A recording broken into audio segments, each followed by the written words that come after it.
Ready? Sure.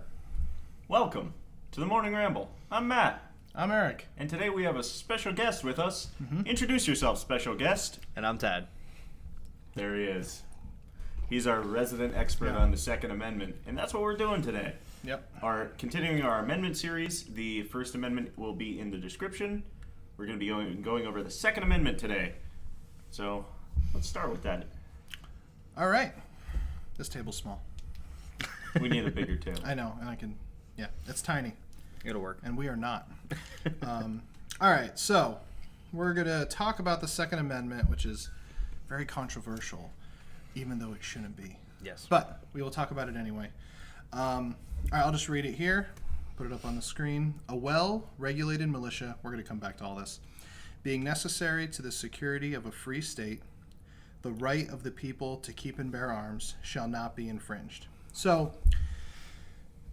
Wait, is that the whole thing? that's the whole Second Amendment. I know you thought it was longer, right? I mean, the First Amendment was pretty long. It was long. Yeah, that's it. That's all it says. 3 pretty much major points. So I thought we'll just go down and we'll break it apart because this amendment is broken down pretty specifically, and you'll see here. So it says a well-regulated militia, comma. Yeah. So a lot of people on the pro-Second Amendment side state that as like the end of that point. Yeah. Right. Three separate ideas. Yes. Yeah. So a well-regulated militia, comma, being necessary to the security of a free state. So those 2 points kind of coincide together, meaning that every state has the right to pretty much have a militia. And that was more towards the beginning. They just got done fighting off of a tyrannical government. Yes. So, and then right after that it says, comma, the right of the people to keep and bear arms. Anyone else want to jump in? I do, actually. Go ahead, jump in. A lot of people have been mentioning, and I'm sure we'll get into this further later, but just because we're going over the actual text right now, Yep. with the whole well-regulated militia thing, a whole bunch of people have been saying, this amendment was written a long, long time ago, and that it should be reformed for today. And maybe it should, because the states don't really have a right for well-formed militias anymore. Some people view that as the state police. Am I correct on that or no? No, I'm not sure about that. No. I don't. No. I can't see that being a thing. I mean, every state has a National Guard, and then obviously the commander-in-chief has the power to... Yeah, but that's a federal thing. That is federal, Yeah. yeah. Like, if Trump wants to take Pennsylvania National Guard troops and send them to Poland, he can. Yeah. Like, Yeah. the federal government has full control over the National Guard. So that is not a state militia. I think we can agree, unless you don't, that the well-regulated militia part might be a little obsolete. But would you agree with that? I mean, there's a lot of small groups of cells of people who call themselves a militia. Yeah, but they have no legal Yeah, rights. If they went It's out and just tried to do something, they would get arrested. Yeah.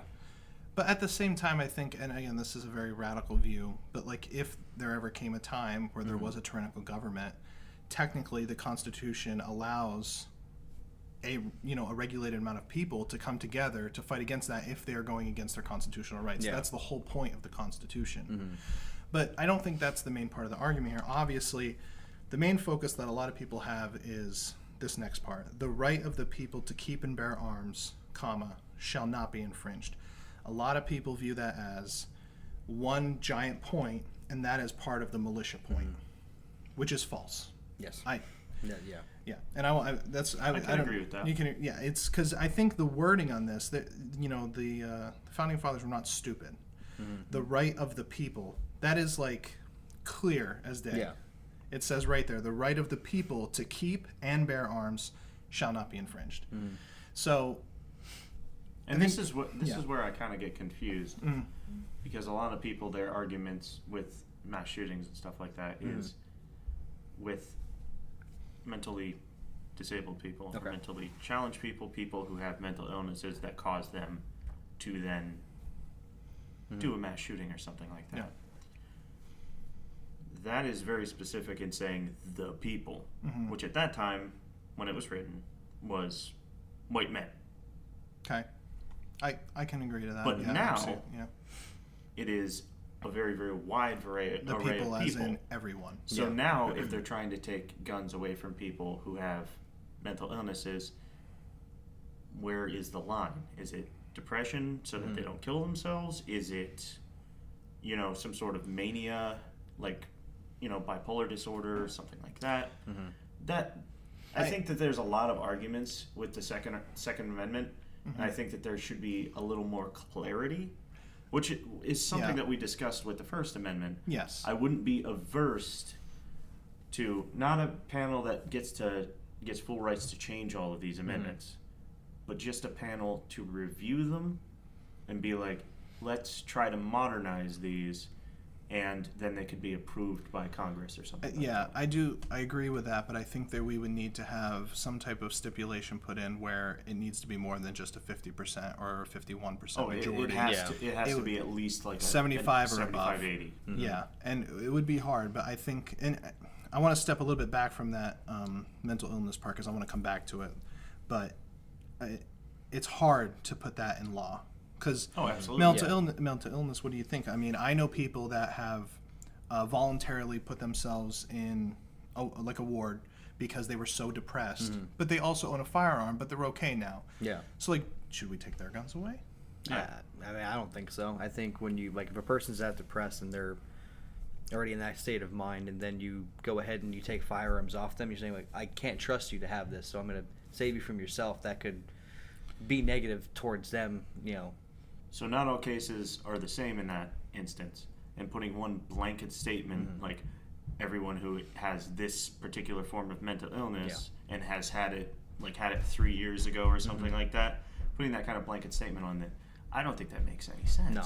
Not only does it make any sense, but I think then you're crossing a line because you're pretty much saying the government has the authority to say, we don't think you should have a weapon, like we don't trust you, you know what I mean? Like, who's the government to say that? Especially because it is a right of the people. So, but I want to get into going into some different things. I kind of went online, grabbed a couple of memes, but first we'll go into some statistics. All these are from the CDC, I believe, and they're all from the year of 2017. So, this one here, we're going to go into gun deaths first. So, let's talk about an overall one. So, this one here, total deaths in 2017. This is the CDC figure. Oh, again, 2016. All right, I'm wrong. CDC, all the statistics. So of a total of 33,594 who died in 2016 by guns, there were 22,938 suicides. So that's a very large majority, which we're going to go into. 14,415 were homicide. Okay, so you can see that there. Of which 71 died in mass shootings. So they included the homicide. Obviously, that is a homicide. 71 people of that. And then they put down 1,305 into other. Okay. And that's like your dog got a hold of your gun and you shot you or something. Something like that, or it was an accident, or maybe like a hunting accident. Who knows? I don't know if they put is it manslaughter? Is that the term for accidental? Yeah, manslaughter. Okay. Yeah, caused by a negligent discharge. Either it falls or something weird happens. Yeah, so they probably put that in other. So that's I'm guessing that's the majority of other. Over 22,000 suicides. It's an epidemic. It is. Okay, so 22,938 are suicides. Someone's phone went off. The mass portion of that obviously are men.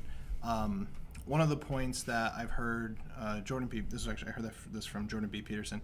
How many times are we going to name drop this dude? I love Jordan B. Peterson. Eventually, when I get through his book, we'll do a book review. Yeah, you're like a 12th through it. I finished chapter 1 2 days ago. I work a lot.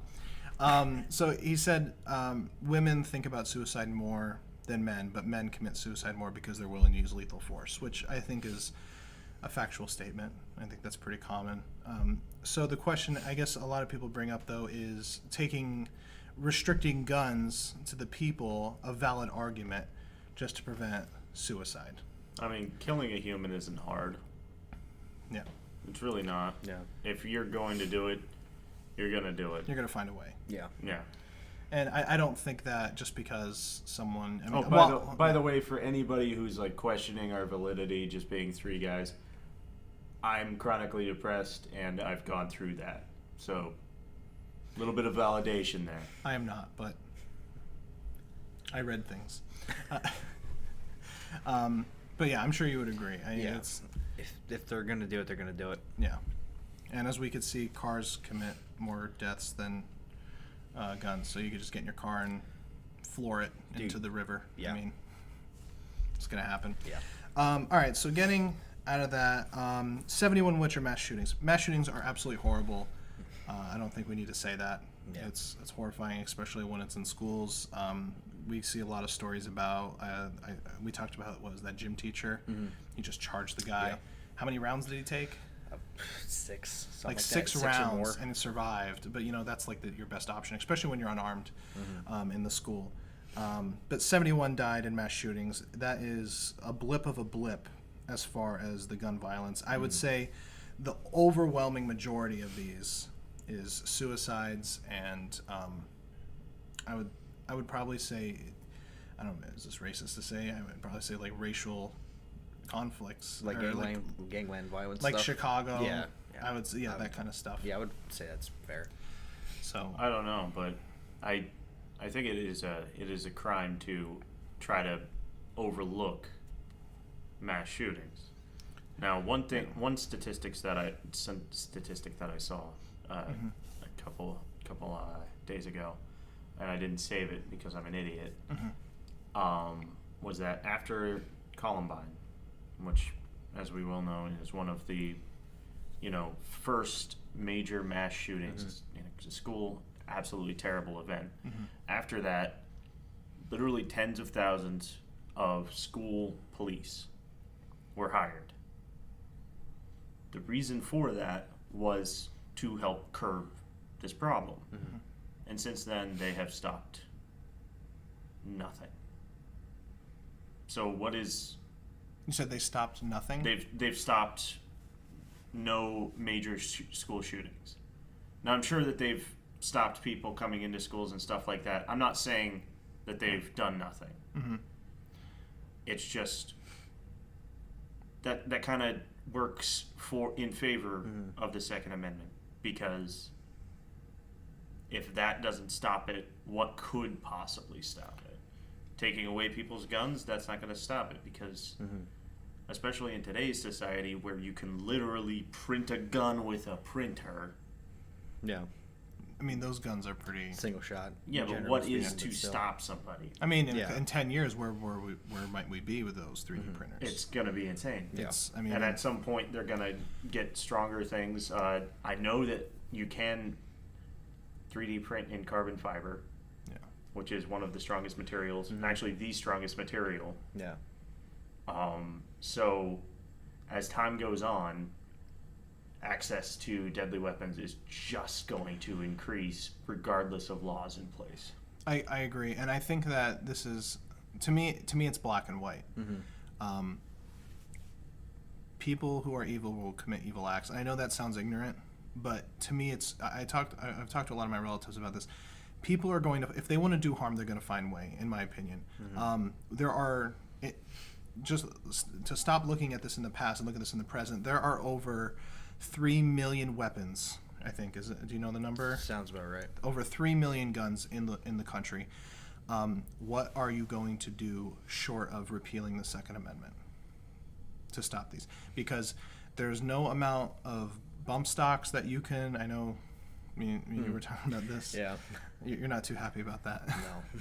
There's no amount of bump stocks that you can regulate to stop these.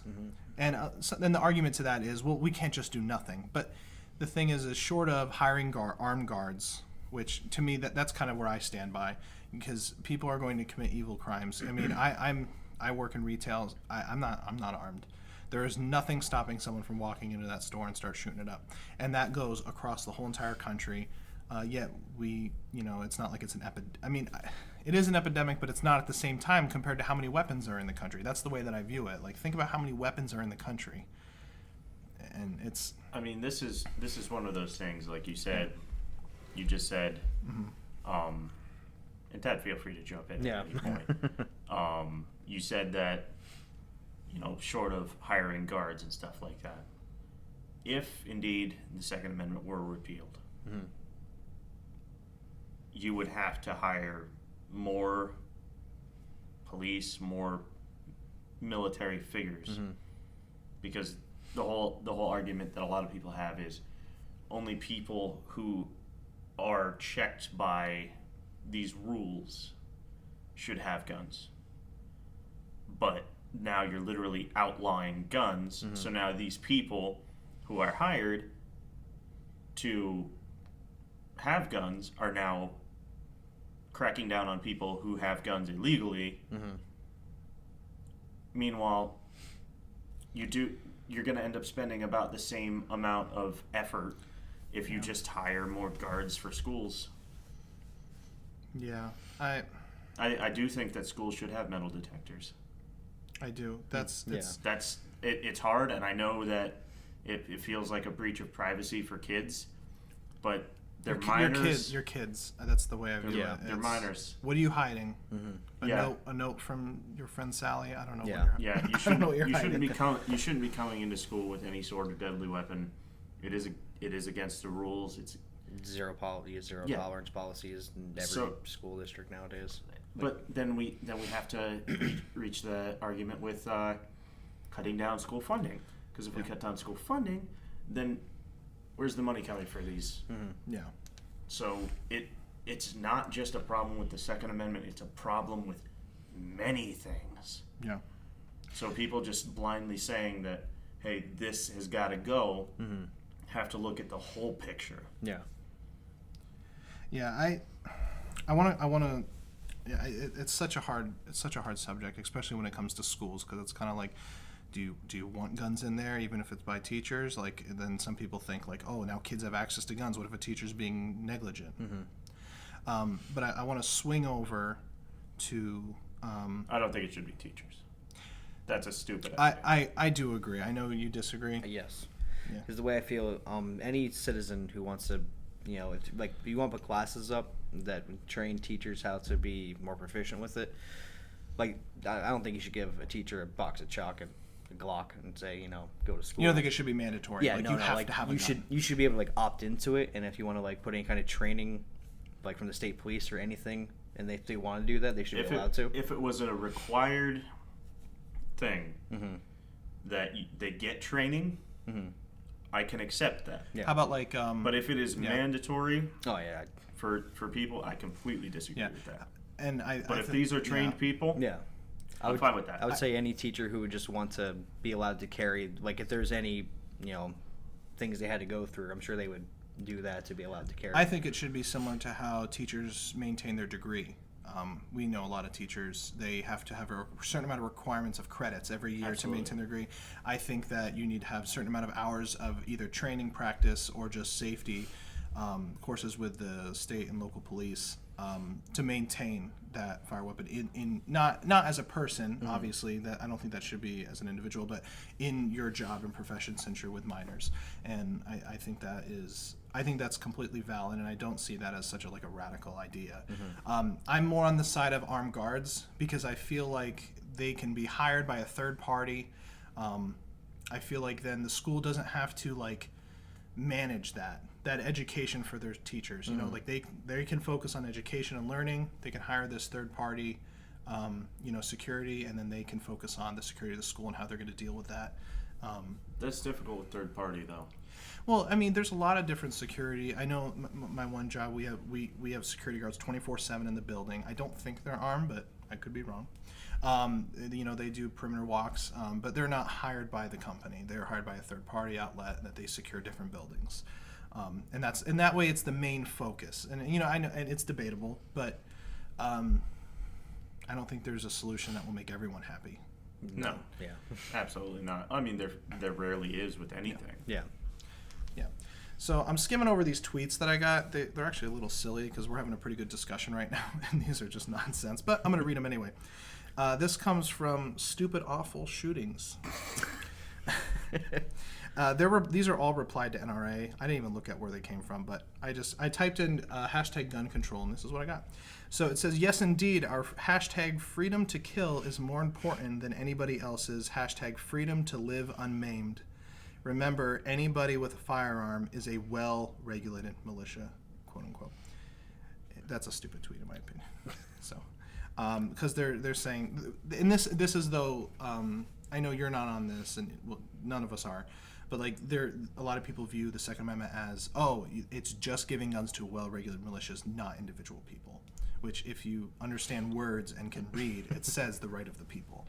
Mm-hmm. But the one argument that I hear a lot is background checks. Mm. So you've bought in a lot of different guns yourself personally, probably even recently, I think. Yes. So what kind of like procedures do you have to go through to get a gun? I know that if you'd come back, it's probably a little bit different the second time. Every time you fill out the paper, it's the same paperwork. I believe it's called the NICS, and it's a couple questions, fill it out. Mm-hmm. And they just run a national background check, checks all the states, see if you have any felonies against you or anything like that. Some states are a bit more strict with it. I think there's more requirements to being able to be cleared, but I can't speak on which states do what. Obviously, Pennsylvania, Texas, California, there's probably differences across all three. What a lot of people think that there should be a federal database. Do you think that's like something a gun registry? Well, see, that's where people like you like to jump to. Do you think that do you think there's a way without doing a registry?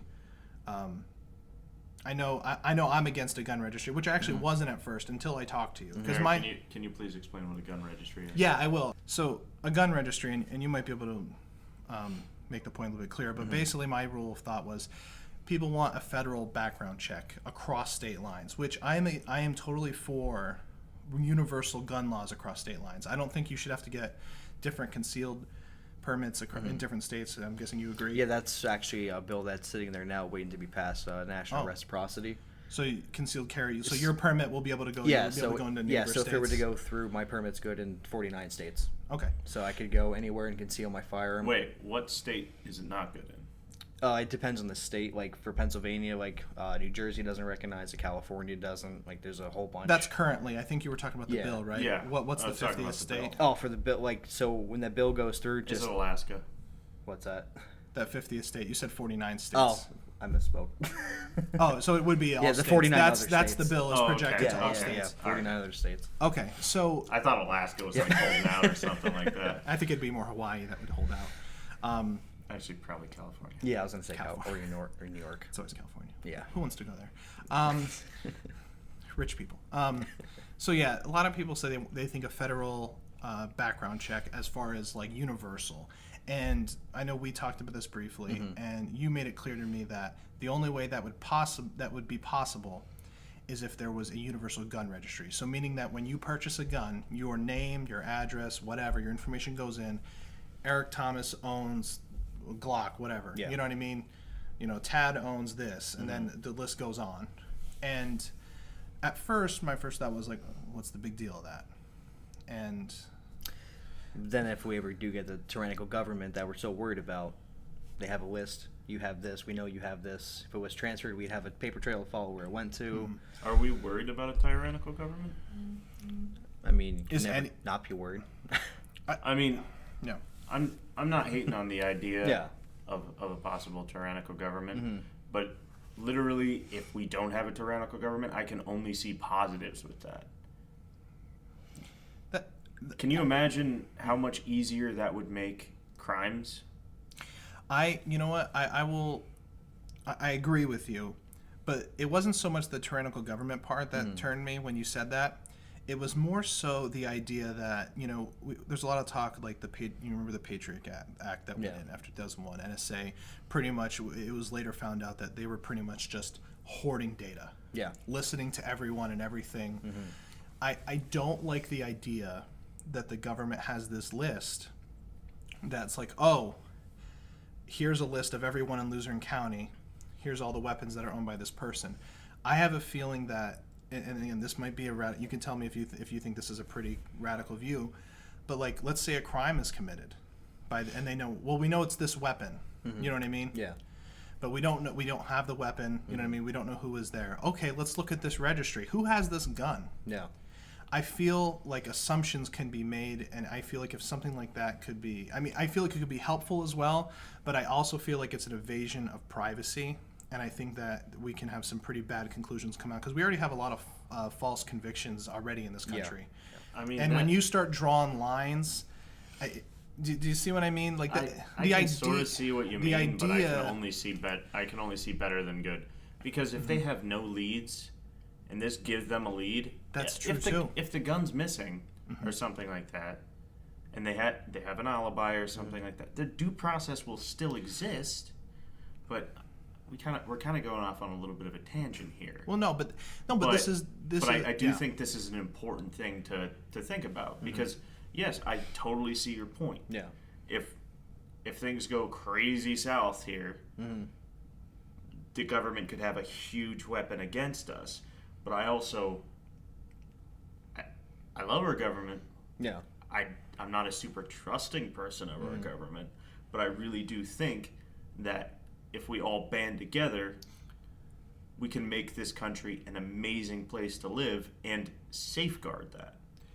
And if we have those tools to get terrible people into jail or into, whatever form of capital punishment there happens to be, and we won't go into that today.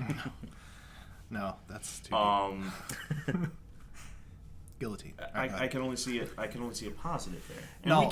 we can agree to disagree here. No, it's fine. I feel like you're on one side, you're on the other, and I'm sitting on the fence like. But no, I agree with you. And to throw you a bone, I mean, the Constitution, as we have seen, is a very strong document. Yes. I have never felt more confidence in the Constitution and our Bill of Rights more than I do now. Within the last presidency and the current presidency, I have a lot of confidence in that. But yeah, that's just the thing that hit with me, is that it just made me feel a little, it's a lot of information for someone. And we also have to realize the government is not this all being, it's people. It's people who can make mistakes. It's humans. And it's also people who could be corrupted. Yes. But and I see your point too. We've seen it. Yeah, we've seen it. And it's hard to argue with that. Yeah. And I know you could say we're going on a tangent here, but this is what I wanted, because I'm tired of people saying gun control now, gun reform now, better background, common sense, better background checks. What does all that mean, and what are the consequences and also the pros of that? Yeah. That's why there are pros and cons to every one of these things. Yes. And I'm not going to sit here and say I'm only on this side because everybody should have a gun and that's what's going to stop these mass shootings. Yeah. I don't know what's going to stop these mass shootings. I want them to stop, but I don't know how. Yeah. And I think that having these conversations, especially across lines, really helps that case instead of hurting it. If you're screaming into your echo chamber, nothing is going to get done. Yeah.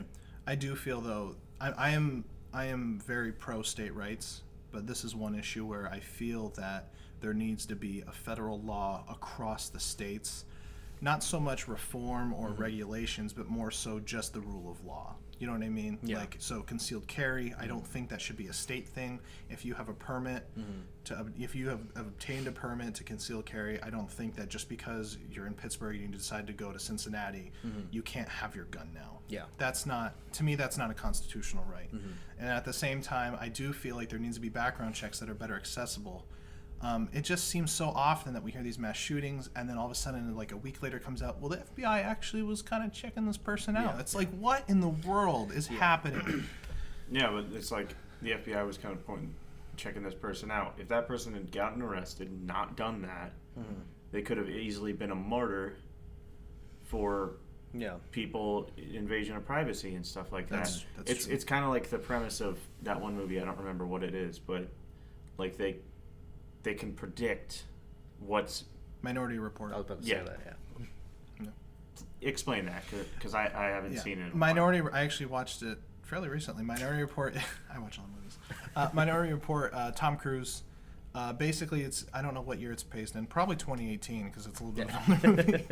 But it gets into this weird like cloning thing towards the end, like sci-fi, like they have those beings in the water. Yeah. But basically, they can predict crimes before they happen, and in the movie, people might they might see like domestic violence, and it's like, okay, you have 10 minutes, go, and like they go in, they stop the husband before he beats the wife, and then they arrest him for that crime that he never did committed. yet. Yeah. So yeah, that's pretty much the premise of the movie, and then it's foreseen that Tom Cruise does something. And, Yeah. So if we see these warning signs, and we don't do anything about them, something terrible could happen. And if we do something about them, they might not have ever done said crime, and then due process is out the window. So, and that's a hard line to cross. None of these problems are easy to solve. Yeah. And I don't think that they can necessarily be fully solved. I think we can make things better. I think we can make this country an amazing place to live, where people aren't driven to do evil things. I mean, there will be evil people. I agree that there are evil people in this world, but maybe people who were skating on the line can find something that they love about this country. Yeah. And honestly, the overall sad part about this is that everything we're talking about here would be considered radical on both sides of the field, and would never go through Congress. Yeah, no. Because there's so much push from the NRA, and there's so much push from that, the anti-NRA. I don't know if there's been any Democrats. I don't know. What do you think about the NRA, Ted? I'm not a fan. Me neither. Yeah, I'm a gun owner, not a fan. Yeah. Why? They're too involved in politics. Because I want to swing over to the. I want to swing. I have a meme here about assault rifles, but we're gonna swing over to that. What's talking about now? But I actually don't know. There was a couple things they give so much to like we'll ban this certain item, but it's not really in favor of gun owners. It's more to keep politicians happy. I feel lobbyists. Yeah. I have an issue with how involved they are in politics. The fact that they donate to campaigns is absolute garbage. Yeah. And it is well within their rights, but the fact that they have so much power in this country is ludicrous. I agree, because the NRA and people they're only made up of, is it 5 million people? Like, not I'm not sure the exact number. I think the 5 million is the number, and someone can fact check me, but it's not the majority of gun owners. Oh no, it's not even close. No. So you're right. The fact that they have so much power for lobbying and in Congress, and they're not even speaking for the majority of gun rights and pro-Second Amendment people, is a little bit troubling. So I agree with you on that. It's more than a little bit troubling. No, it's very troubling, because there are certain things that I wouldn't mind. I'm not part of the group of. I know you are, but I'm not part. I'm not part of the group of. Oh, if you ban this, then they're going to continue. They're going to roll down the hill. I'm not part of that group. I'm for compromise and reasoning, but there has to be a reason for it, which is what we're going to go into now. So, picture here. I support a ban on assault rifles because no one should be able to kill 50 Americans, period. I think I found a news article that they said, like, this rifle can kill 44 people in a second. I'm like, well, you got a pretty good trigger there's finger. all kinds of crazy things. So right now in the news is that we mentioned before, the bump stock. What's a bump stock, Ted? A bump stock is it's an accessory you can put on your rifle. It simulates a bump firing, which is just a method of firing. You use the recoil of the rifle to aid you and pull the trigger to doing it faster. So a bump stock is just a piece of plastic you stick on your gun, and when you pull the trigger, it simulates full auto fire, but it doesn't convert your weapon to be fully automatic. So it's just a quicker way of firing. Yes, you could do it with your finger, a stick, where you hold it in your shoulder. Like, you don't need the stock to bump fire, but it definitely helps. It just makes it easier. Yeah. There's tons of other things. There's also one called the GAT trigger and some other things. But yes, there's different accessories that will increase the rate of fire on guns. Nothing short of actually taking it apart and changing the internals and some other stuff will make it fully automatic. I mean, you can simulate it. So, like, a big thing with that is like with the bump stocks, they're saying it's converting it to fully automatic, which the gun can already run that fast. Like, the gas system is already It depends set. on the skill of the person. Yeah, like that gun can run that fast from the factory the way it is. It's just how fast you or whatever item you plan to use can manipulate the system to running it at its potential. That's difficult to even saying, like, hey, these manufactured parts that make this run like that. Again, like we went over earlier, you just build those And a lot of mass shootings and homicides are committed mostly by handguns. Yes. So I feel like this is just a political move, which a lot of people point that out and say, what is the point? You're just taking away something that people use for sport. And that's the argument against that. And then other people are saying, why do you even need this? You'll kill more people. Yeah. You don't need an AR-15 to kill a deer. That is true, though. It's true. But also, those are not legal for hunting, so... True. It's mostly sport. Well, it depends on the thing, too. Like, certain areas you can use them to hunt, like coyotes and stuff. Well, I can see that with coyotes. They'll kill you. Yeah. I almost dropped the F-bomb. You're welcome, Eric. I didn't. I don't care. Oh, my gosh. Yeah, but yeah, that's mostly this type of legislation that's going out is like restrictions on. You were saying in California, there's a restriction on like capacities. Yeah, capacity is a big one out there. You can't have I know like for the AR platform, that's the gun everybody's talking about nowadays. So like with AR-15s, your magazine has to be essentially welded into the receiver, so you cannot remove it. Yeah. It's because the detachable box magazine is a... So then you'd have to load it in from the top. Yeah, you'd actually have to break the gun apart and feed them down inside the that would make it hard. itself. Yeah, so and it's only have 10 rounds too, so you couldn't just, have 30 plus rounds. But then whatever. we just saw in California another mass shooting. I think he had a Glock.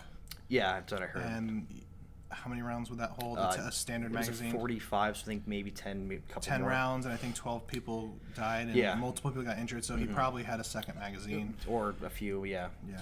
Well, the problem with that is like, and what a lot of people say on this topic is, well, we've gone so far in gun technology.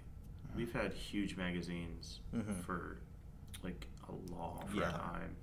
Look at Tommy guns. Yeah. They had a way bigger magazine than that. Yeah, the max in a Tommy gun's 50 rounds. Thank you. Yeah. Because I had no idea. But I just know it's a big... Yeah, big drum, 45 ACP. That's a lot of stuff. Yeah, it's heavy too. Very heavy. You're not going to carry a whole bunch of those around. Yeah, if you get a chance to shoot one of those, like, give me a call. We'll do. I want to try one of those. I bet you that's so inaccurate. I want to feel like a gangster. It just sprays. Sorry, tangent. No. What's next? No, that's pretty much all. There's. Oh, wait, here's something I wanted to pull up. Someone was outraged about this, and because there was a tire company, let me see here, Copper Tires, that said buy four tires and then have them installed, and you get a shotgun for free. And someone's just like, let's boycott, and I'm just like, that sounds amazing. I want tires. It was out of state, but I want a shotgun for free. And they're probably going to be the cheap ass shotgun, so. Absolutely appalling, and I just I don't understand that type of outrage. It's an inanimate object, it's not appalling. And it's a shotgun. It's a shotgun. I mean, a lot of people underestimate shotguns, though. Oh, shotguns are awesome. Yeah. Oh yeah, they can do a lot of damage. Because that was one thing that Biden had said. You don't need an AR-15. Just get yourself a double barrel. You'll be fine. Yeah. I don't like shooting. I've rabbit hunted with double barrels, and you get 2 shots. I mean, if you can't hit a rabbit in 2 shots or something. I mean, realistically, most shotguns are pump. Yeah. So you've got probably like 8 shots. One in 7, 8, yeah. Well, I think mine. One in the chamber, and then I think it holds 3 or 4. Small shotgun. Yeah, yours probably has a block in there or something. Yeah, I don't know a what wooden the name dowel is. they put inside the mag tube. Probably. Yeah, mine had that. Yeah. And we removed that sucker. Yeah. Is that just for shipping reasons to be compliant? Oh. It might be more. I don't know. Anyway, we're winding down here. We're winding down, but it's definitely a controversial issue. I honestly don't see any change coming soon. Yeah. Unfortunately, it's not an easy issue. It's not a cut and dry issue. Neither side has the full solution. It's only by talking in between the lines that we shall come to some sort of an agreement. Bipartisan, gotta come together. Let's- Common sense. Let's touch each other. That's how it works. If it's made of wood and metal, it's fine. Oh my gosh, dude, that video. Yeah. Real quick, there was a video. Steven Crowder. We talked about him 2 weeks ago. Oh God. Well, no, real quick. He had This he had a table out. He had a bunch of guns, and he had guns that literally had the same capacity. They fired the same rate, and some had wood, like a wood stock, and like wood outside of tier, and then other ones looked tactical. And everyone's like, "Oh, those are bad," and it's like they're the same gun. Yeah. Of course. But that's playing on people's ignorance. I do understand that. But yeah. Anyway, I think that's all we got on this. Second Amendment, right of the people. shall not be infringed. I think it's pretty clear. But yeah, I wouldn't mind a little bit of revision if it was by the overwhelming majority of Congress. Yeah, maybe some better words. We don't need to talk like it's, we need a major majority. The olden days. Yeah. Yee. Yeah. All right. Anyway, thank you for joining us on the Morning Ramble. Thank you, Tad, for joining us on this topic. You have been very informative. Yes, Thank you for having me. Yep. His social media, if he has any, will be in the description below. At Tad. No, I don't know. Enjoy, Eric. Goodbye. All right. Just stare at me. I just Jesus Christ. I wasn't even looking at you. That was scary.